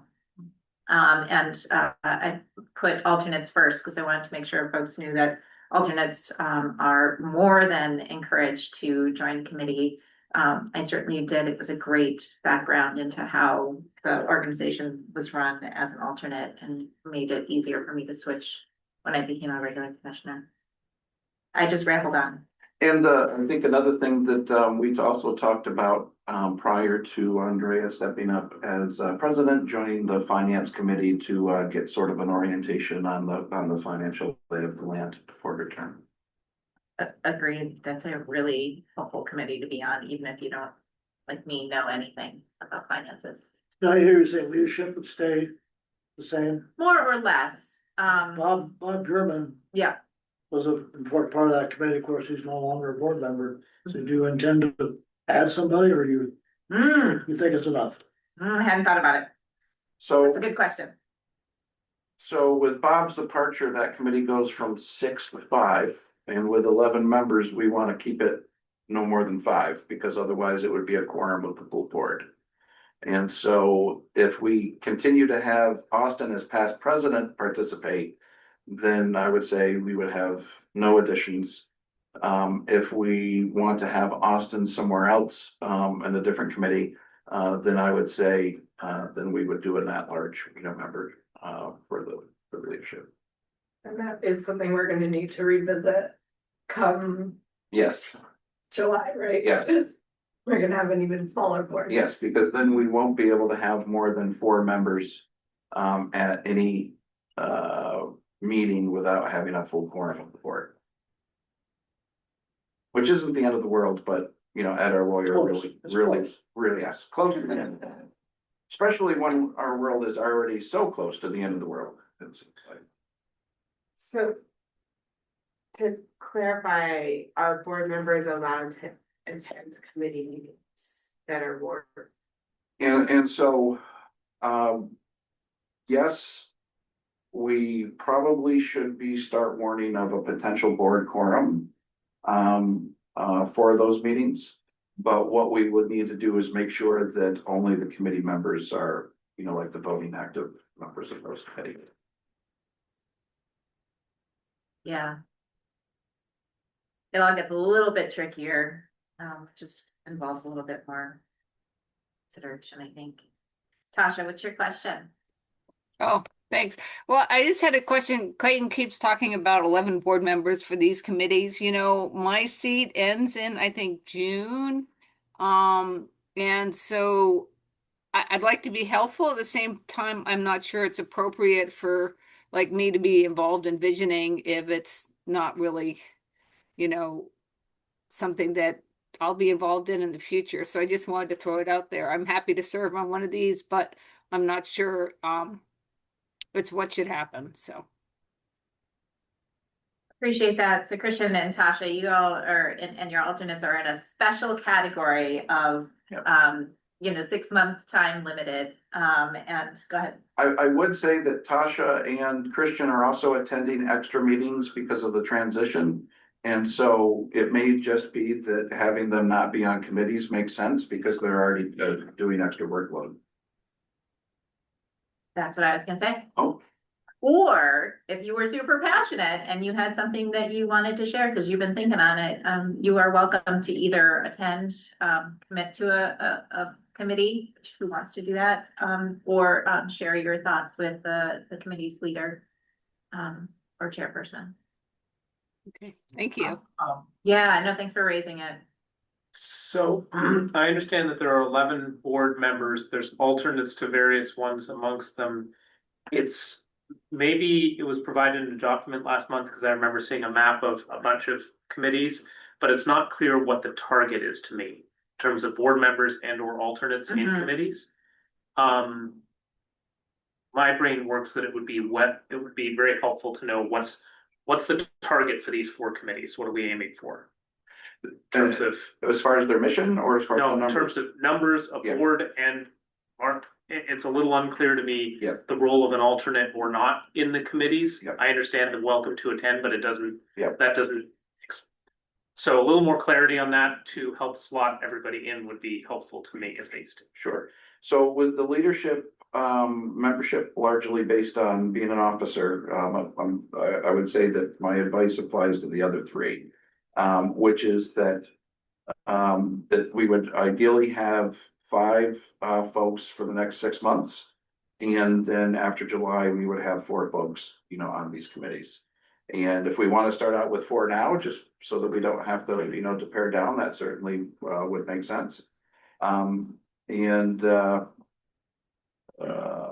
So I think that would be the target number. And one of the things that makes it tricky is that because we have primaries and alternates, all right, well, there's, potentially 22 folks. But since it's primaries and alternates, it's only 11, for quorum. And so it's not like it would require 12 if all the primaries and alternates were, if they were all primaries. And so that's really why we have potentially 22 folks, but can only have, 4 or 5 at a meeting. And sorry, just to be super clear, 4 or 5 total, 4 or 5 full members. It doesn't matter whether they're alternate or primary. So 4 or 5 total. Yes. Okay, that's, So, sorry. so Amy, are you asking everybody to submit to you sort of what their top choices are in order of preference? That would be a You'll- clearer way to ask You'll it, yeah. sort of Yes, put the pieces together then, okay. yes. And maybe also indicating how many committees one would like to be on, whether it's 1, 2, like what they're open to in terms of their. Yes, although with 4 committees and potentially, anyway, there's not a lot of room for people to do 2 committees, but we could figure it out. Send me your top choice and a secondary choice, of interest, and we can figure it out. And I'm wondering, is it your preference that if possible, the committees be staffed by primaries? Or does it matter? No, Charlene just emailed, she said, I'll do whatever, Charlene is an example of someone who, and the 2 of you who ride the bus often, so their perspective is, in some committees way better than mine, who rides the bus infrequently, so. Yeah. Certainly, want the, the individuals who have, maybe a special unique contribution that would be, okay, great, thank you. Go ahead. Did you have a question? I was just curious what the process is. Yeah, I mean, I have not, you're asking questions that will help me iron out the process, so I haven't figured it out yet. I think it will be as simple as, after we get your input, Amy and I will then look at all of the members, look at the input and kind of, almost like a fantasy sports league, we'll create, teams. Of which I've never participated, so. So do you want an email? And when do you want to buy? Deadline.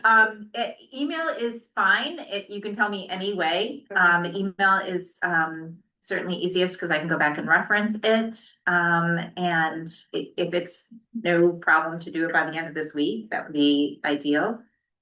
Yeah, it seems, Amy, you're gonna have to probably play a stronger role than you think. Because how many alternates do we have that are active? Well, that's what I mean. There's a lot more than we're thinking So I about. think it's gonna be difficult filling out the committees and, board members may wanna serve on 2 committees, but probably not more than that. So I think you've got your work cut out for you to Yeah. fill these committees. Yeah, and I would add, think about governance when you're doing this, because it's not starting yet, but it will. So the committees that I want folks to think about are visioning, which is temporary, time limited, governance, service, and finance. Wait, that you just added one. I added governance. I have 2 questions. Please do it. Okay, so my My first question is do you want to set a goal for board members and alternates? Do alternates have different quorum? If they're, no, Although if if you're from the same, you're from the same, it would only count as one. yeah. Yeah. Okay, Cause I'm wondering, because especially if alternates have less quorum implications, then you may not need to change the number of committee members in June. Optionally, if there's less of a implication. So I think like a perfect example would be you and Paul. Yeah. And so let's say you were both on the service committee, but if you both showed up at a meeting, it would only count as one and only one of you would vote. And so that may be something that we use to kind of. Right, but in the absence of Alana being at any given meeting. Yeah. I would be counting, so it's Yeah. sort of like, if one of us is there, then it counts. Yeah. okay. And then my other question is, we talked, I remember we talked about a lot of committees at the last meeting and I'm having trouble pulling up my notes from then. Yeah. But I do can you just go over the difference between the leadership and the governance committee? So the governance committee is really focused on the rules and policies of the organization. And so this is, for example, when we discuss what we want to do with fairs, I'm going to say, hey, let's actually put this into a rule that we have. It will go to governance so that they can look at it. Hey, is this in the right format? Is this the language that we want? And then they make a recommendation to the full board saying, hey, here is, a rule that was established for fairs and we vetted it. And, we recommend that you approve it. So it's really a committee that's focused on our governance. That's the thing. Would you also include the charter and bylaws? Yes, exactly. And then the performance would fall under performance operations, marketing, data is all one. So we're proposing having a service committee and we may change it to something else that would have operations, would have the rider experience and would have planning. And so that matches our department. So you would have Jimmy, Jamie, and Chris, sort of the staff leads and providing information at that committee.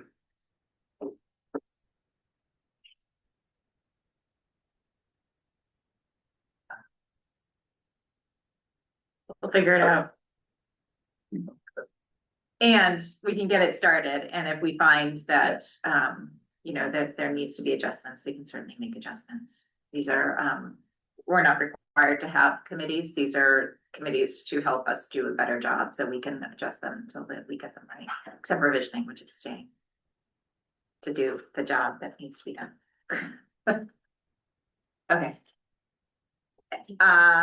Moving forward, the other part of the board operations was really quickly the document that Clayton sent out, really looking at kind of new and creative ways to maintain our core services and also provide transit services in different ways. And so some of it is looking at kind of the traditional ways and then using our nonprofit to find ways to move around some of the barriers that we find.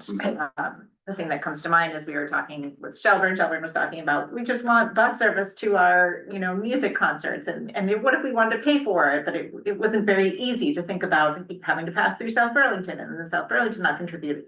So is using the nonprofit provide us some flexibility to provide transit paid for in a different way without the rules and regulations and constraints.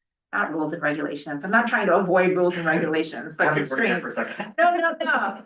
I reword that. Certainly you following all rules and regulations, but does it give us some flexibility to do some special things? And really the only thing that I would need to hear from the board today is that the one pager that was sent out clearly is just, like a very high level, potential direction to move in. And I just want to, if anyone looks at that and says, oh my God, this is not what we want to do, then I would kind of like to know that now. Otherwise, I'm going to continue to sort of, progress with this. And just to provide a quick summary, essentially, we want to recognize that there's always been sort of a tension between focusing on where we have population density, where we move the most people economically efficiently, and then making sure that there's geographic coverage, making sure that if GMT is the right of last resort to medical appointments and therapy and job access, but there isn't the population density that makes it economically efficient. What we're kind of contemplating is having GMT continue to be sort of a dual organization, but instead of it being urban and rural, it could potentially be, municipal and nonprofit, where municipal focuses on our big buses, moving people through, the high density corridors, and the nonprofit is going to look more like our other rural providers, which is going to be coming into the community. Hey, let's figure out an arrangement that makes sense for this community. One of the things that I want to make sure everybody knows up front is that I'm aware that that would require capacity at the nonprofit that of course presently doesn't exist. Because we would need those people to be boots on the ground, going into the town of Essex, or Williston, and saying, hey, how can we have a more right-sized service for you all? And then being able to be more creative in how it's funded instead of just having our sort of stodgy assessment methodology. And so very aware that there's a lot that would have to be worked out. Want to make sure Nate knows that I acknowledge that there's going to be labor relations implications here that we're going to have to figure out as well too. So it's going to be complicated, but I want to make sure that that people think that this is the direction that we should go in. And I also want to make sure that we heard from folks that we needed to have a vision that we could express to decision makers that we are thinking differently, and whether that will meet the need by having this. So that's all I have right now. So a couple of thoughts here. Well, first of all, specifically in the document, the first bullet that talks about the work of the nonprofit, it says that it will seek alternative transit options to replace service as it is discontinued by GMT at municipal. I wonder if that can just be reworded to be a little bit more open in terms of adding in like the issue that Shelburne faced, which would be new service, something different, but that potentially addresses a community need.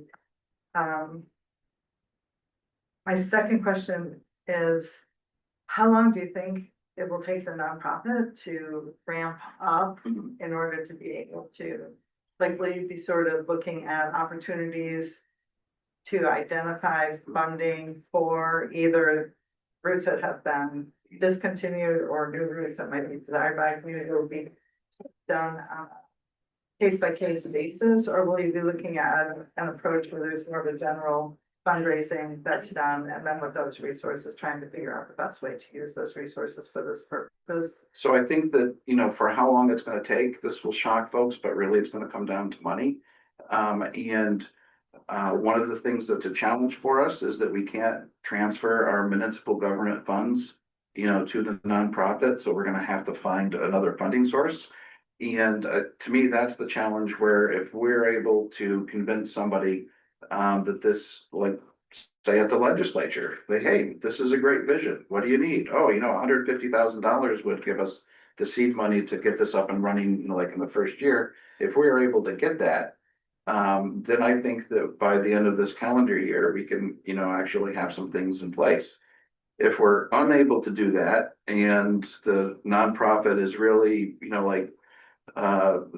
board member volunteers and myself, then this will probably take forever. And so I think that that's certainly one of the dangers of this method, is that we haven't identified who's going to do the work required, and we don't have the capacity right now to do that work. And what's the difference between providing this kind of additional service through the nonprofit arm versus the GMT as it exists today? What's the difference? One of the big differences that, the the way we generate our local match is through an assessment.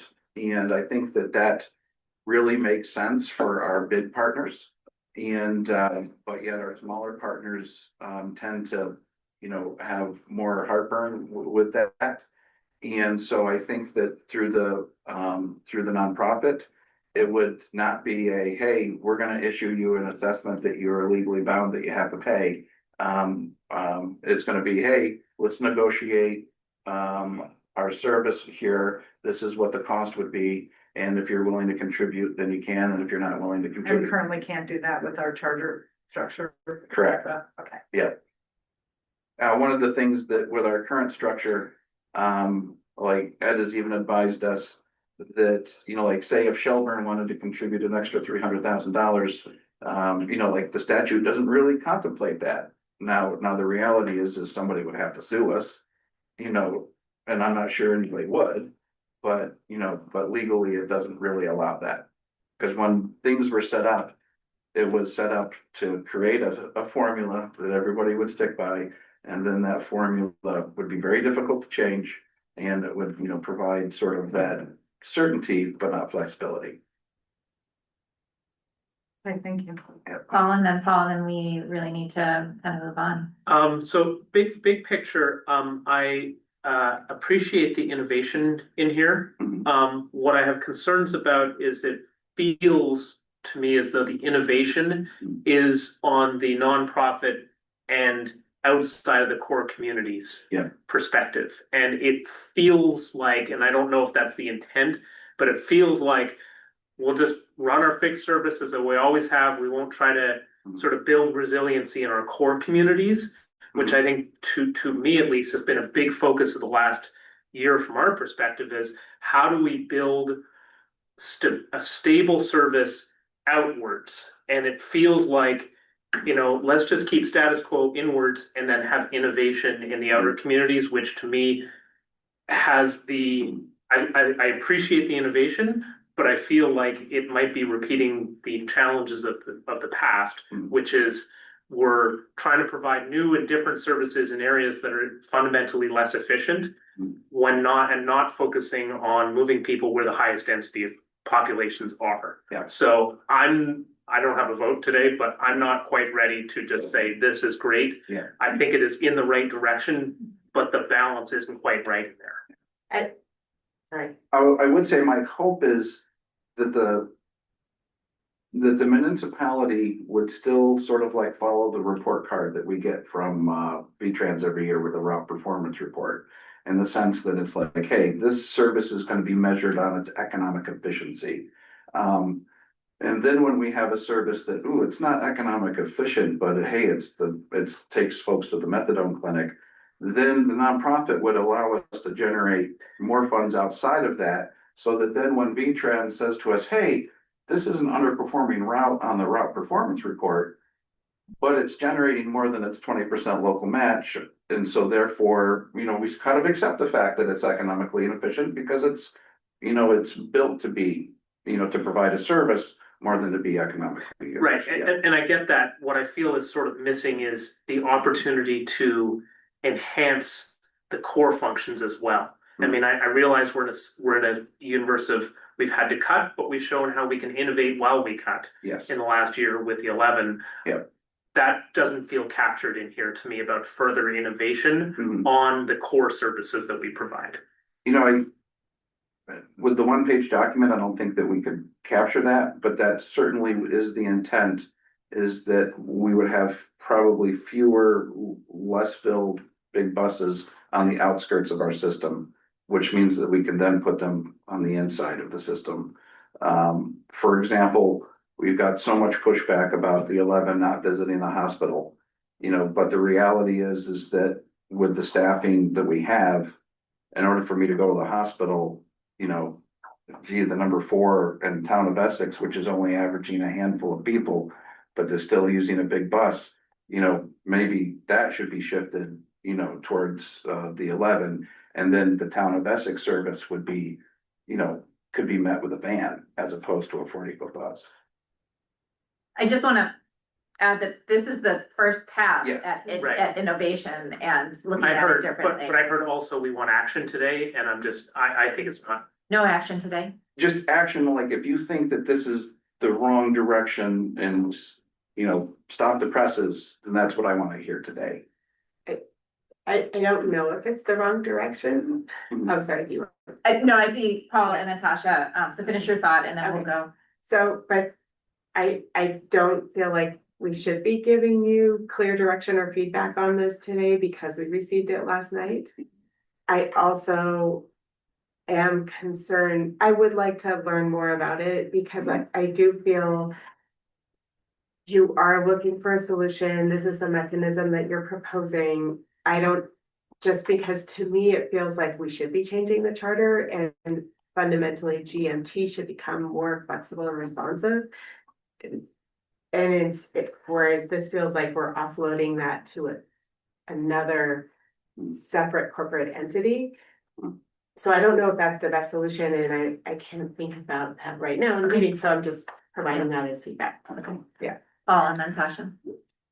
I think as I understand it, as a municipality, we're not allowed to compete with private transportation. So we're not supposed to take charter services. We skirt around the edges of that on a couple of things we do. And so far that's worked out just well. But as you look forward to that and who owns the equipment and who has the drivers, how you meld that with a nonprofit providing services to go to the concerts at Shelburne would be an interesting challenge. I'm sure we'll figure out how to do it, but it's a nuance that we'll have to get through. Absolutely. The nonprofit would give a structure so that if a pile of money came in front of us and we were able to buy our own, say, vans or buses, that we would be able to do so and then be able to use it as a charter service because it didn't use federal funds and it would be isolated from the municipality so that it would be a nice, you know, legally separate funding stream. So absolutely. Yeah. Tasha.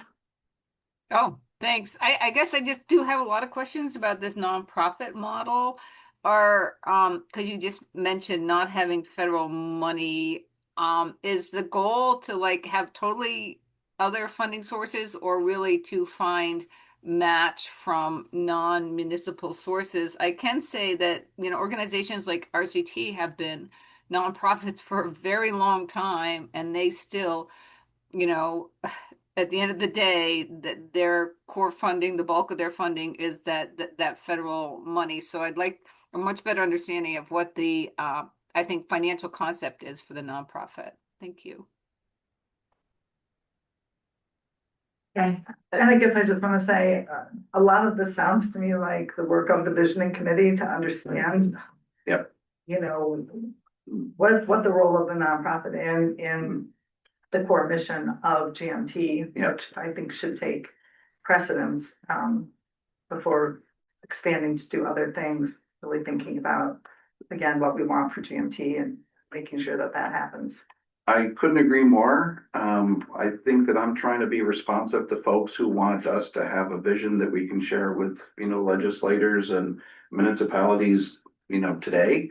And that's why I was concerned last month with, hey, how are we going to get to a spot where we have something that we can unite around so quickly? Because all of your questions are intelligent and, you know, point out that there's a lot to be figured out with this model. That I just know that what I heard is that people wanted to be able to say to folks, hey, we have a vision that we're moving towards.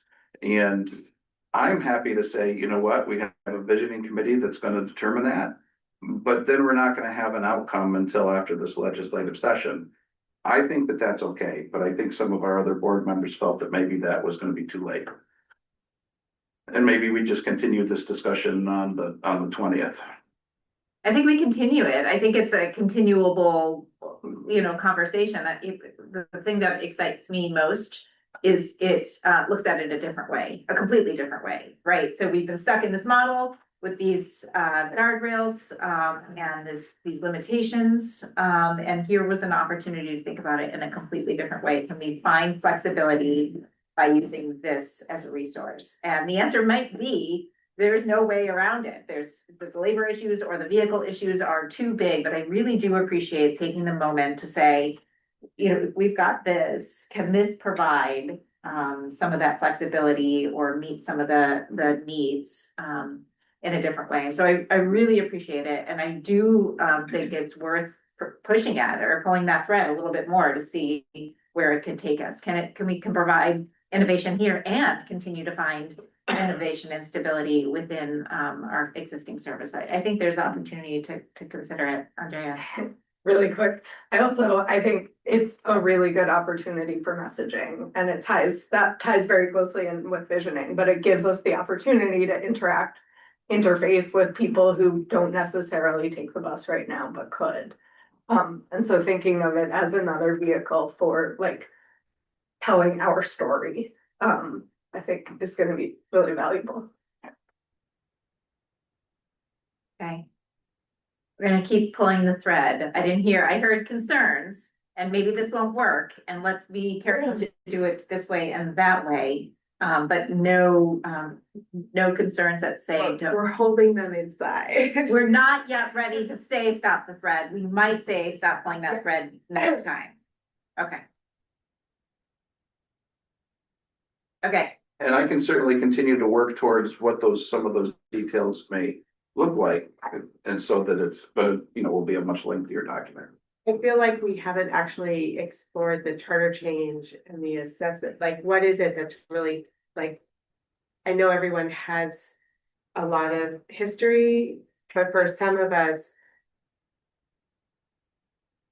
to understand what those barriers are and what might be changed, those are real legislative asks that might be achievable this year if they're not financial. Okay. I heard you. Okay. We have a very, very short period of time left we only have, so reports, board committee reports, leadership actually didn't meet between today and our previous board, and finance didn't either. So check that box. Any commissioner comments before we offer a quick opportunity to go into executive? It would be helpful for me to have a conversation about marketing as before the budget is finalized. Oh, is this about whether working funds are included in the budget or not? But also what they're used for. Okay. And the amount. Yeah, and so I think that this gets to the message that I sent last night, that we really don't have to make this decision by the 20th. Because we know that we'll be adjusting the budget at the very beginning of the fiscal year. And so to me, the question is just, do we want the budget to have funds for marketing or not? Not exactly how they would be used, because then we can take the next 6 months. That feels like an unsatisfactory answer to you. If it's for 3 ads in the 7 paper versus actual marketing campaign, I think there's a difference, and I don't know if 66,000 is the right amount. And obviously we can do what, maybe that conversation happens later if you're comfortable with changing the budget at a later. But maybe it happens after the visioning. Sure. Yes, and right, all of the above, right? Yeah. It's a fluid opportunity. So I really appreciate how Clayton put it in the email to all of us, and it, things that come late in the game aren't always easily digested, but we get our budgetary elements throughout the year, right? And so what we propose initially may not be what we end up doing. So sometimes it's a placeholder that gives us a little bit of opportunity to flesh out that. So adding marketing campaign conversation to a board meeting makes sense. We can certainly continue to talk, but I don't know that it will be defined by the time we pass this initial budget. And Clayton's certainly, as he shared with us, very comfortable with that. It feels sometimes uncomfortable for folks, especially who have to have a budget kind of set in stone. We have to have a budget, but it can be flexed throughout the year. I think it's, yes, I totally agree. I think it's helpful for staff to understand how much of the effort is targeted. Say that again. It's helpful for staff Staff or board? No, I think it's helpful for the agency to understand that the board wants so much marketing or that, yeah. The funding, just knowing what's happening. And that's, I feel like that the budget is how we set the intention for the work. I see. Okay. So we'll come back to that. Any other commissioner comments? You know, the last thing on the agenda was an opportunity to talk briefly amongst commissioners with Clayton about Clayton's, as far as I'm concerned, wonderful decision to stay on after an attempted resignation. And he wanted to offer an opportunity for folks just to have roll up your sleeves and have a conversation with him about that, which would be done in an executive session because it's a personnel matter. And so if that's the case, if folks want to have a few minutes, now would be the time. Before we do that, Clayton didn't mention this, but Essex voted to approve the assessment. So we've got two of the 6 votes necessary to amend the our ADA rules. Okay, and Williston is tonight? No, they're not. Yes, okay. Thank you. Does any board commissioner member want to enter into executive session to have that conversation?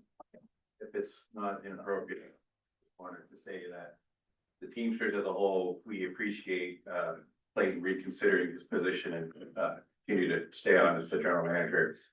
We look forward to working with him in the years to come and expanding and developing our labor relationships with Clayton. So thank you very much. We hope to see you for at least another 10 years, if not longer. I greatly appreciate you sharing that. That's really helpful for us to understand. So thank you. Yeah. And I don't know how the board would feel about this. I'm happy with any of the staff who want to stay for the executive session to hear exactly, you know, the same thing that I, yeah, and Dan. Well, Dan's like family. Okay, does anybody want to make a motion? I will make a motion to enter executive session with the people who would like to stay. I would. I would say staff and board members. Staff and board members. And V-Trans. I'll second. Okay. All those in favor, please say aye. Aye. Great. So if folks are going to hop off, because they are staff and they're choosing to, now's the time. Any members of the public, Kim, I think you're the last one, but letting you know there's nothing else on the agenda, so you won't miss anything after this. So thanks for being here. We'll see you later. Bye. And then, Chris or Nick, would you just close the door? Please. Yes. We have exited the executive session at 9:50 with no action taken. No further. Just a quick question. Yeah. Did we set a date by which we should respond about the committee assignment? Committee assignments by Friday. By Friday. If we can. Without further agenda items, I'll entertain a motion to adjourn. So moved. And a second. All those in favor, please say aye. Aye. No, please oppose. Happy New Year, everybody. Thanks for the special meeting and all the good conversation. Thanks. And if you haven't gotten a blanket, get a blanket. And we get these.